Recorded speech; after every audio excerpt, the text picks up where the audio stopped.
What's up, everybody? Welcome back to another video. In today's video, we're going to be talking once again about Detroit Lions cornerback Cornelius Elder. Hold up, wait a minute. What did I just say? Cornelius? Yeah, that's right. His full first name is Cornelius. Did you know that? I should have known that. I should have known that Corn is not his full first name. I'm not lying. I actually thought Corn was his full first name, but it's Cornelius. I'll call him Corn because I like Corn. Corn is good. Let's get it started. I got to shout out DoseOfDion, man, because it was actually the first time I went live on YouTube. And, guys don't know, DoseOfDion, he put out a lot of good content for the Detroit Lions. Welcome everybody to the video. Glad you guys are here. I don't know why I'm holding you, Barry, so you can sit down. And we're back again to talk about Corn Elder. And today we're going to do more of a little bit of a film video and kind of break down what I think he brings to the table, what he's going to help the Detroit Lions with next season, what his role could look like, but also his strengths, weaknesses, and those parts of his game. So this is less about the numbers, less about the breaking news, but more about his play on the field. So let's talk about Cornelius a little bit here, or Corn, I should say. I'm sorry. Now I say got Cornelius stuck in my head, and now I want to call him that. Let's talk about Elder. We got a 5'10", 190 pounds. We know about the size. He's not the biggest guy. He's only 26 years old. He's coming off of his best season with the Carolina Panthers. One thing that he brings to the table is versatility. It's something that he brought back in college, but he also has brought it to the NFL level. Even Matt Rule has touched on it, saying that, when we've had to use him at safety, he's been able to do that. And I actually have the numbers for this. Last season, he took 302 snaps at the slot, 43 snaps in the box, and 60 snaps out wide. And like I said, he mixed in a little bit at safety. Plus, he played 35% of the special team snaps. So he's able to do a little bit of everything. Even going back to college on 12 opportunities to return punts, he averaged like 27.8 yards per return, which is pretty impressive. So yes, he kind of is a little bit of a do-it-all type of player that could give you a lot of different things for the Detroit Lions. Now, we signed him to a one-year deal, so it's kind of like, okay, we're going to use your services for this year. If we like you, we could re-sign you, but it's an opportunity for us to, clear up a little bit of a hole there at the nickel position, open up our draft a little bit, and you could potentially prove yourself this season, right? Because all these one-year deals we have, everybody here is trying to prove themselves, whether that's for a big deal with us or a big deal elsewhere. And a lot of these guys, are around that similar age, 26, 27, 28, around that age where it's like, okay, if he has a really good year, he still could get that big contract. So this is another opportunity for that to happen. And Detroit could just be potentially like a stepping stone. Or it could be someone that's brought back with us, but we'll see. Either way, when the salary cap is low, it's not a bad move for either side here. It's an opportunity for the players, and it's an opportunity for the Lions to get impact players. And I thought it was interesting that some games you would see him, and some games you wouldn't. So I was trying to figure out, because I usually just jump around by week. I don't really go by specifics. I just kind of pick one. I'm like, okay, let's just see how he did in this game. And then I just keep bouncing around. But what I noticed is that some games he would play, some games he would play a lot, and in other games I really never saw him. And I was like, man, I cannot find this guy on the field. Well, here's kind of how it broke down for Corn Elder last season. Started off the season playing a very low amount of snaps. He played a very low amount of snaps to start the season for the Carolina Panthers. He played in all 16 games, but very low. And then slowly that kind of worked up until week 3, where he played a ton of snaps for the Carolina Panthers. Now, he was that guy that would go out there on obvious passing downs. He played mostly on passing downs, so he was the nickel set, when you have your third cornerback on the field. That makes sense, right? I mean, that's kind of what he's built for. So that's when he was on the field. And his snaps, from about week 4 all the way to week 7, they were steadily pretty solid. He was kind of the nickel formation guy that would go out there, and he was their nickel corner. And then week 8 to week 10, the guy's snap counts just skyrocketed. He played almost as many snaps in those 3 weeks as he did in the first 7 weeks of the season. He played so many snaps through those 3 weeks. The bye week hits. The bye week hits in week 13 for the Carolina Panthers. And coming off the bye week, his play just kind of went away. I mean, he just stopped seeing the field. And I was like, what the heck? That's why I didn't see him on film. Barely played against the Packers. He had like 4 snaps. I was like, why is he not playing anymore? So for week 14, he had 4 snaps. Week 15, he had 4 snaps. For week 16, he had 10 snaps. And week 17, I don't even know if he saw the field, but I think he did a couple of times. But that's it. His snap count dropped tremendously in the last really 4 weeks of the season coming out of the bye. And I was like, why would that happen? Why would he stop playing? He was playing well. I mean, that's what everybody was saying. Well, here's what the Panthers did. The Panthers went to their undrafted rookie, who plays both offensively and defensively, Myles Hartsfield. And Myles Hartsfield became the nickel corner for really the end of the season. If you look at his snap counts, they started very low. With the first week that we saw the snap counts from Corn Elder really go down, his, started to come up a little bit. He had 8 snaps that week. But then in week 15, it jumped up to 29. Week 16, he played the most of the season at 40. And then week 17, it was at 27. So he was the guy kind of taking the snaps. He was playing on the passing downs. He became their nickel guy.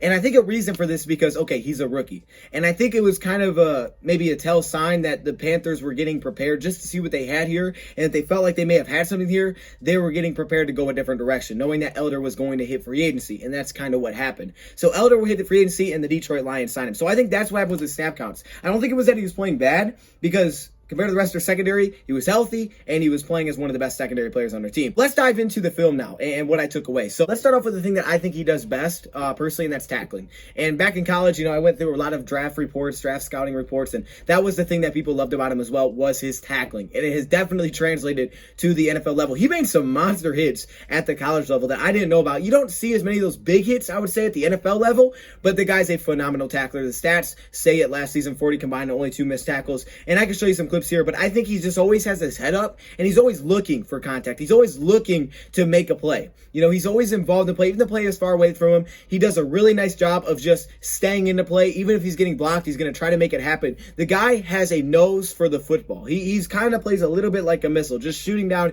He's flying all over the field. That's what I actually wrote down, is that he flies all over the field. He's a tackler, right? This guy wants to just rack up tackles. And if you think about it, he played in less than 40% of snaps, and he had 40 tackles. Usually that's, okay, you're getting beat a lot. Actually, in college against North Carolina, there was a game where he gave up a lot of receptions, but he barely gave up any yards afterwards. I think he gave up 7 receptions against North Carolina, but he only gave up 6 yards per reception. In the NFL last season, he gave up 8.8 yards per reception. He just limits those. With that, in context, Justin Coleman last season gave up 11.9 yards per completion. And you look at his best season the last 3 years, it was 10.9 yards per completion. So 2 yards, really 2 yards less, 8.8 yards per completion. Really, really limits plays. Not much happens after it. So he's really good at staying tight. And that's really his biggest weakness, and we'll get to right now, is just really being able to make a play on the football while the ball's in the air, because he's able to limit plays and stay in your hip pocket, but being able to, just shut those down. And he's a really, really good tackler. Think about it, 40 tackles in less than 40% of the snaps. Basically, every 1% of the snaps, he's 1 tackle. So if he played, let's say, 80% of the snaps, you're looking at 80 total tackles from a cornerback. That's a lot. Now, even when the play wasn't on, his guy, he would break off and go make a stop. It's kind of something I noticed a little bit with Elijah Molden in college. That's one thing I loved about his tackling. He looked like a heat-seeking missile.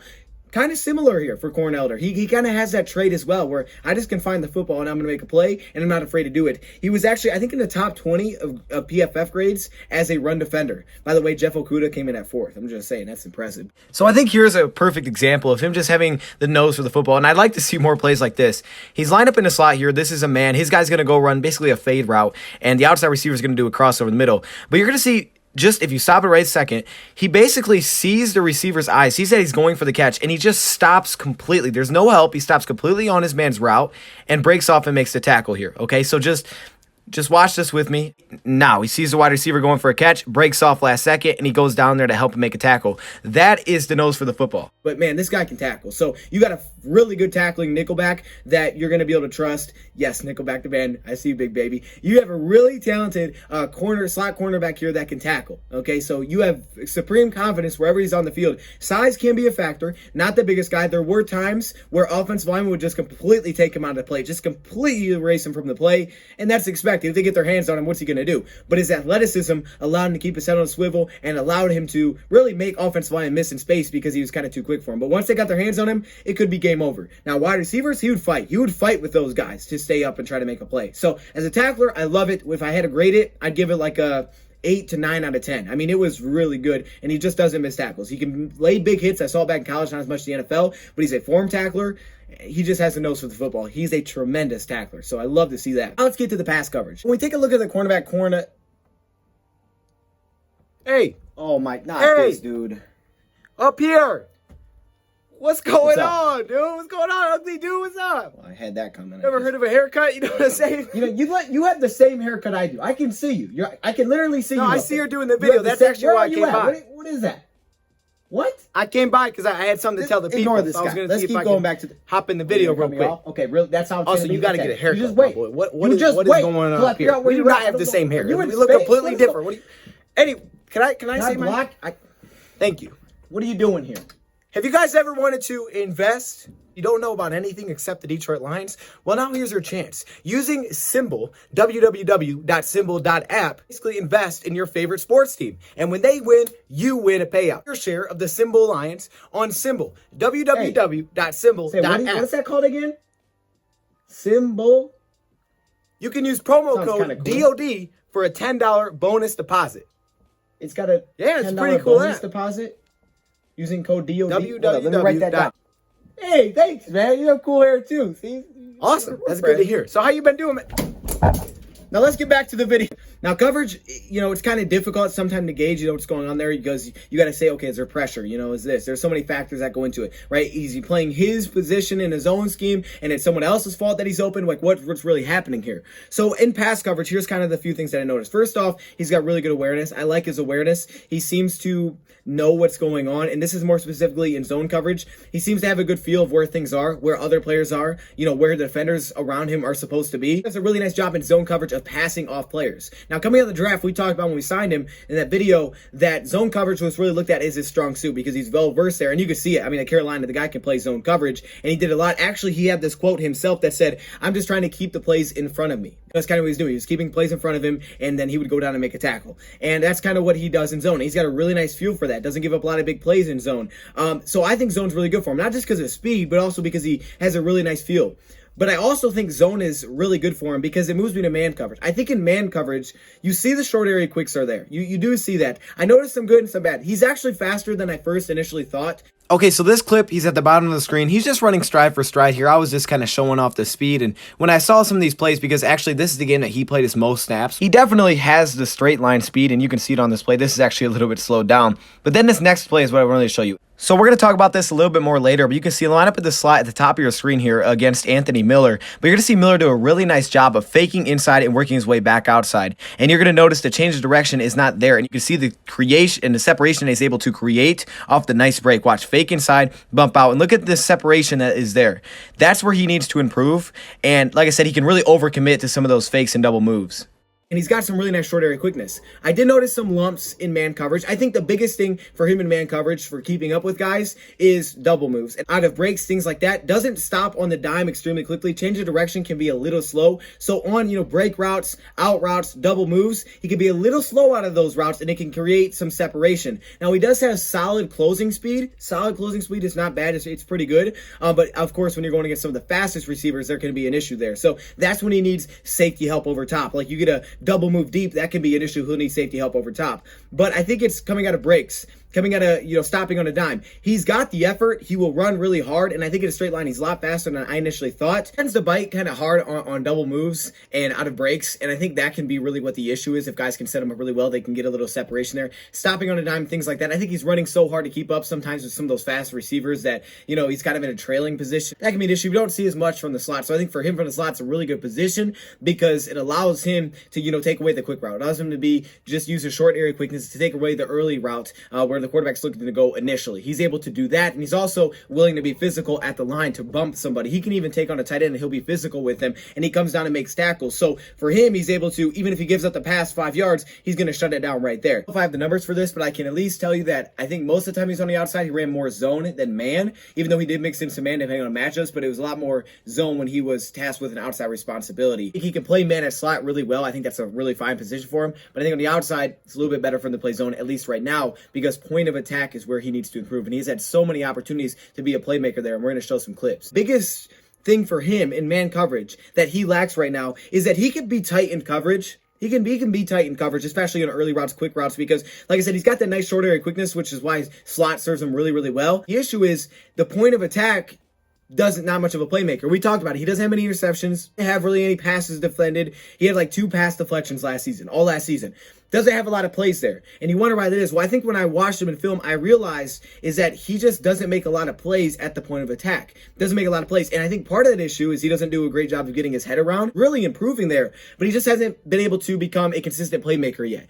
On the rare occasions he will make plays, usually the pass is behind the receiver. He's usually not reaching out and making a play when the ball is, where the receiver can catch it. It's usually when the pass is behind the receiver. Say a drag route, for example. He actually had an interception in preseason just like that. Another reason for that is actually he does lack really good length for a cornerback. He doesn't have great length as a corner. It's actually below average, but because that sometimes he's not able to actually reach the football. Okay, so here's an example. You see him on a slot here. He actually does a really good job in coverage, staying right in his hip. He's a little sluggish out of this break here, but you can see the lack of length not allowing him to make this play on the football, and it gives up a completion when there was really, really tight coverage. Be right in your hip, but he just hasn't finished plays consistently. He just hasn't found a way to finish plays consistently, and I think that's the one thing that he's really lacking in man coverage. Certain passes that will literally just sim right by his ear, and it's like, dude, if you turn around, you'd have a pick. He threw it right at you. Okay, here's another example. You see from the slot position, he gets himself in a trail position sort of early, but it is pretty good coverage. But you're just not being able to finish off this play. So he's a little bit behind out of the break. You see just a little bit of cushion. That cushion that he gives up really puts him in a position where he's unable to, get himself in a spot to turn around and make a play on the football. Plus, he just reacts late. I mean, if he would turn around, he might be able to make a play on the ball still. He's just still part that he's developing his game. Some of that's a little bit speed, and some of that's still, he just was never the best man guy, and he's still trying to get better at that. But I think that's why zone serves him so well, because yes, does he have a great feel for it to be? Of course, and it can hide a little bit of speed issues as well. But I think also with zone is that you're looking at the quarterback a lot of time. You have your eyes on the quarterback. You can see the ball a lot more often. So it allows him to come off of zones. It allows him to come off of assignments and come down and make plays, because he's a guy that has a nose for the football, except for in man, he's so locked onto his target and he doesn't do the best job of being able to see ball in man. It's difficult to do that. Trust me. I know that's going to be difficult to do that. Chasing a guy 30 yards downfield that's run to 4.35. I mean, I get it. You have to get interceptions and pass deflections in man coverage because, a lot of times you're chasing your guy, especially if you're not the fastest player out there. So in that case, you're chasing, but you also have to react when basically the receiver's going for the football. So you only can see them when, okay, the ball's in the air, you see the receivers, he gets the big eyes, you see his arms go out. You have to be able to turn around at that time and make a play on the football. That's where he's a little late. He's just still late to that. He could be in position, but he's late to turn around and make the play on the ball. Now, while some of those smaller, twitchier receivers can get nice cushion out of breaks or really good route runners on double moves, these bigger receivers he does pretty well with. Look how physical he lines up here with Julio Jones and how well he just sticks with him down the field. Here he is against another big matchup against the Buccaneers in the slot.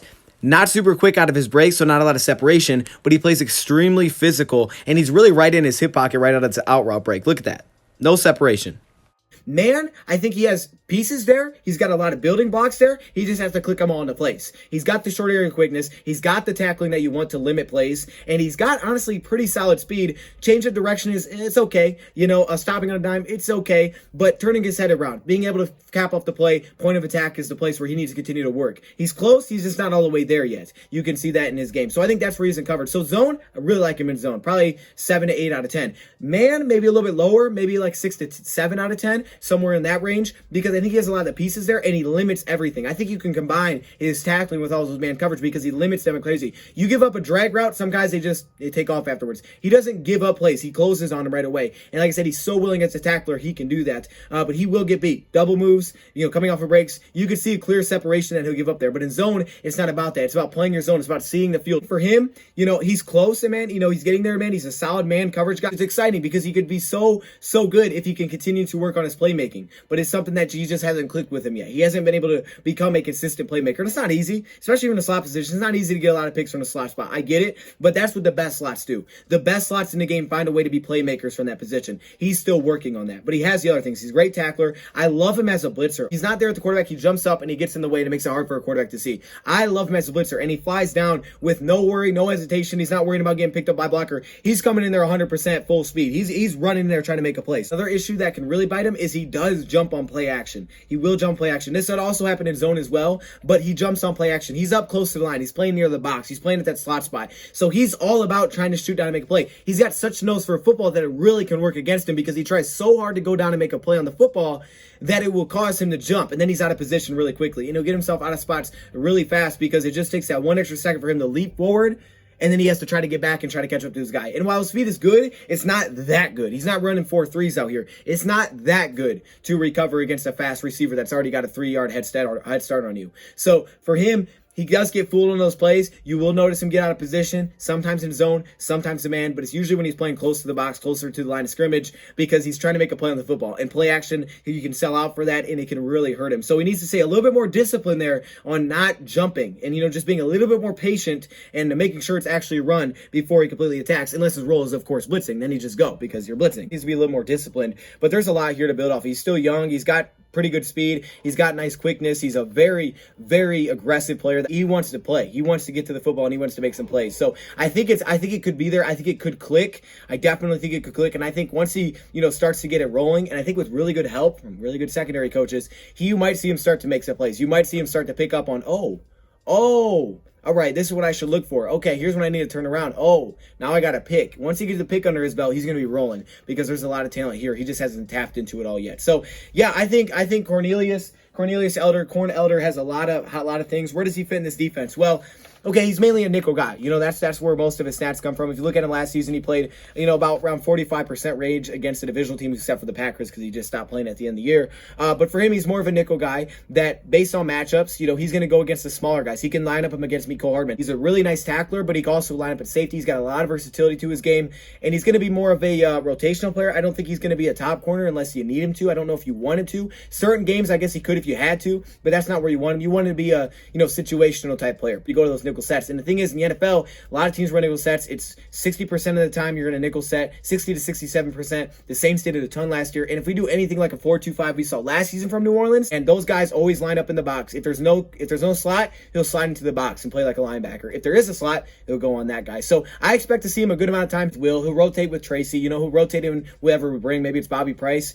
But for the most part, I think right now he's our starting slot cornerback, and it wouldn't shock me if he was next season because there are things that you're going to like to his game. Our guys can get their hands on, hopefully work and hopefully improve. And I think I think he's a pretty legit player. Now he's going to get an opportunity to go out there and try to prove himself, looking for a big deal. So he has a little bit of a chip on his shoulder. Let me know your thoughts, comments below. Thank you for watching, and I'm out.